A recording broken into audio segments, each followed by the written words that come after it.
This is the third of the recordings for Lab 6.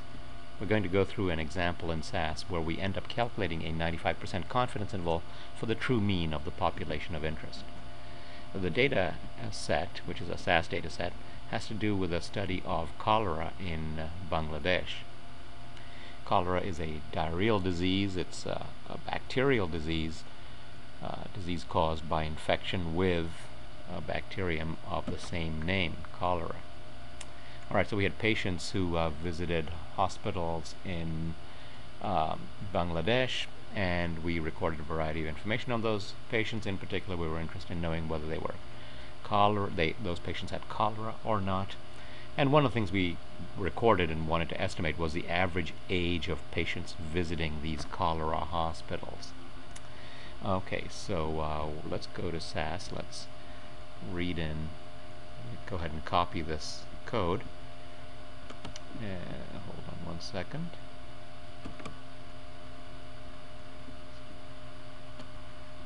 Alright, fumbling around here a little bit. Sorry about that. Alright, let me go to SAS, copy that code in. Copy it into a new program editor window, so let me get one of those.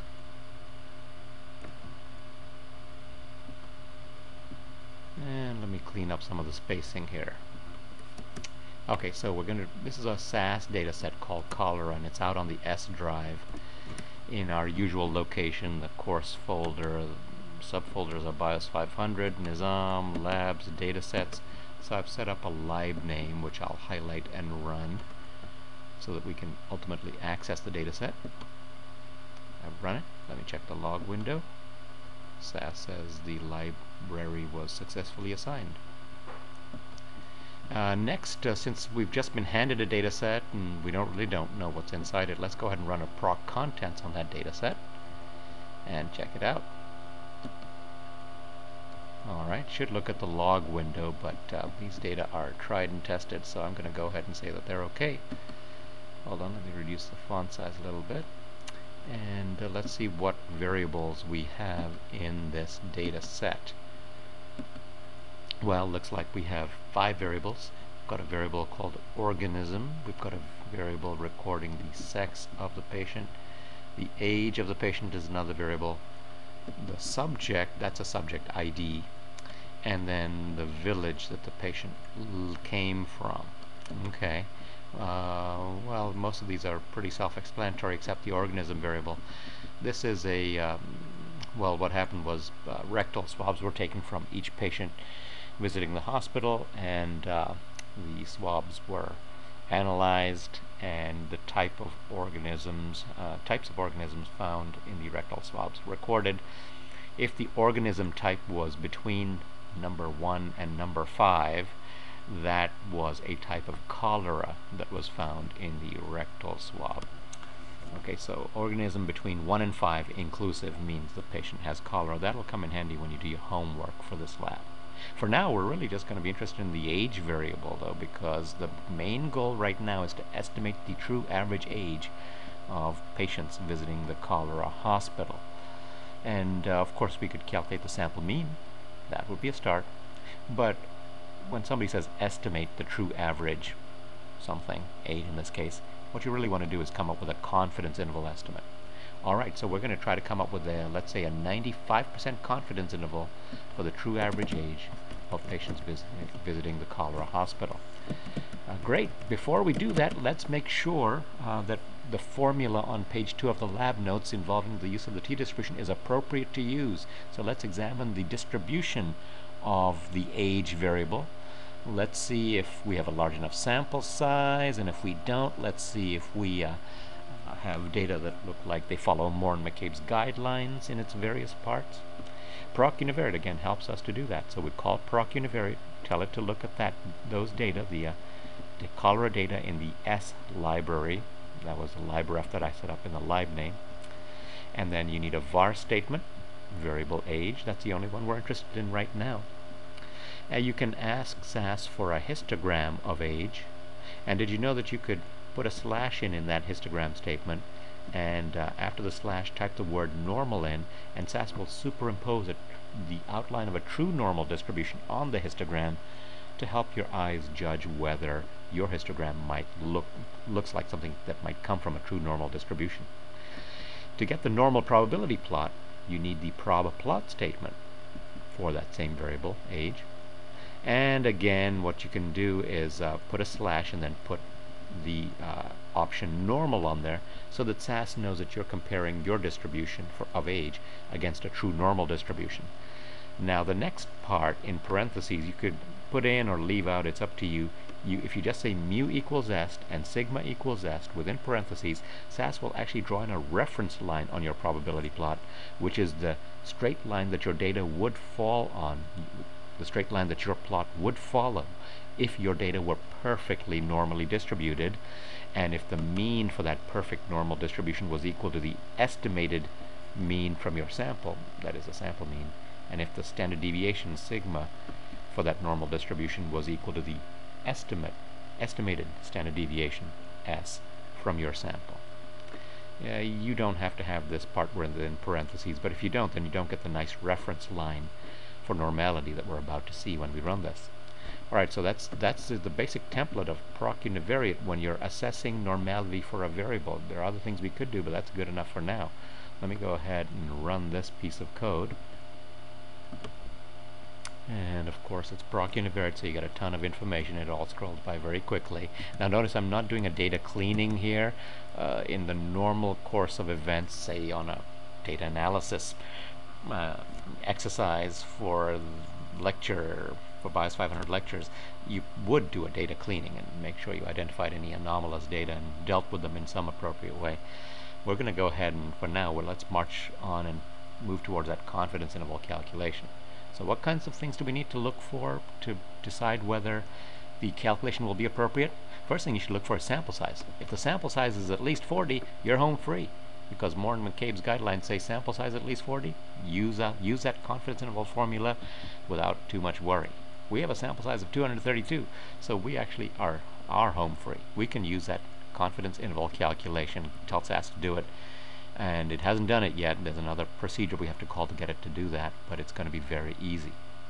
Now, just as an academic exercise, just for illustration's sake, I'm going to go ahead and go through the rest of the checking for normality, so that you have a recording where you know the kinds of things you would look at if the sample size isn't large, if the sample size is less than 40. Okay, again, I'm only doing this for illustration's sake. For our example, we're actually okay with a large sample size. We can do the confidence interval calculation. If in the future your sample size isn't that large, here's what you do. First of all, let's look at the mean and the median. Are those pretty similar? Here's the mean, here's the median.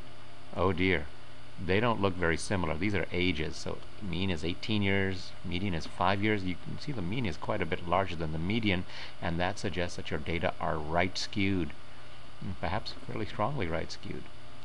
Look at this, the skewness statistic here in proc univariate also is confirming that you have probably more than just a moderate degree of skewness. That value I said should be within 1 in magnitude, so less than +1, greater than -1, in that range, and it's not. It's 1.2. It's greater than +1, again suggesting that you have right skewed data.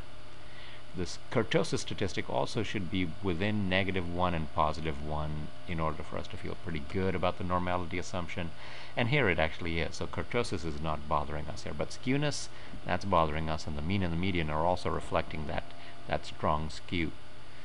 Oh dear, I'm not feeling too good about the normality assumption in situations where the skewness statistics look like they are here and the sample size is less than 40. Of course, we know we're actually okay because of that large sample size. The last two things we would check here are the histogram and the normal probability plot. We did ask for those. Where are they? Well, they're buried over here in the proc univariate output. Let me go ahead and find those.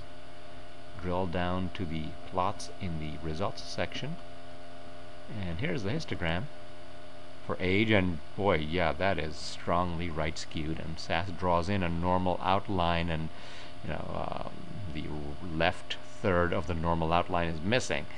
because your data just don't follow nice normal distribution. So that's confirmation again that we have really more than moderately non-normal data for age. And how about the normal probability plot? I've double-clicked on that in the results pane, and look at this. These data are, when I look at the plus signs, those are the plotted coordinate pairs where for every point you're plotting a percentile of age's distribution on the vertical axis versus the same percentile for a true normal distribution on the horizontal axis. And these plus signs, again, they should be fall in a linear pattern if the percentiles match up well. They don't. Look at this. There's clearly an exaggerated S shape here. In real life, you can get this kind of an S shape or an inverted S shape, or you can just get concave or convex shapes which have a large degree of curvature. Those would all indicate gross departures from normality. You know, when I look at this plot, in an instant I see a strong amount of curvature rather than a nice linear pattern, and so I say to myself, these data are grossly non-normal. Really, if you look at all the pieces of evidence we've looked at so far, the data really don't come from a normal distribution. That's what's being suggested. Luckily, since we have a large sample size, we don't even need to worry about that. We would have worried about that if we had a small sample size. Alright, back to the matter at hand. It's a large sample size, so none of that grossly non-normal stuff matters. How do we get the confidence interval calculated? Well, unfortunately, proc univariate does not calculate that confidence interval for us. A 95% confidence interval for the true average age is provided by proc means. So you call proc means, tell it to look at that same data set, and then the most important option here in that proc mean statement is the CLM option. CLM stands for confidence limits for the mean. That's just another expression for confidence interval for the mean. I've gone ahead and asked for a few other statistics: n, the sample size; mean, that's the sample mean; and STD, that's the standard deviation. You can put any or all of those in, and there are other statistics you can ask for here too: the standard error, the interquartile range, the median, etc. You need to look up SAS Online Help to figure out what you would type in along with n, mean, STD, CLM if you wanted any of those other statistics.